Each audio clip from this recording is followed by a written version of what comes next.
Hello, in this video I want to show you how to unmute ringtones on a XIAOMI 12T.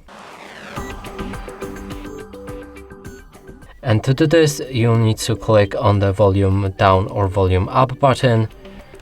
Click on it and this watermark will show up. Now click on the three dots and right here in the middle you can see the ringtones. They are muted now, and to unmute them simply drag them up like this. There's also a button for it, so you can mute or unmute ringtones by pressing on it. Another way to do it is to open the settings. Right here scroll down to sound and vibration, open it. Inside there should be ringtone, and now you can adjust it. And that's it for this video. Hope you like it. Please consider subscribing to our channel. Leave a like and a comment below.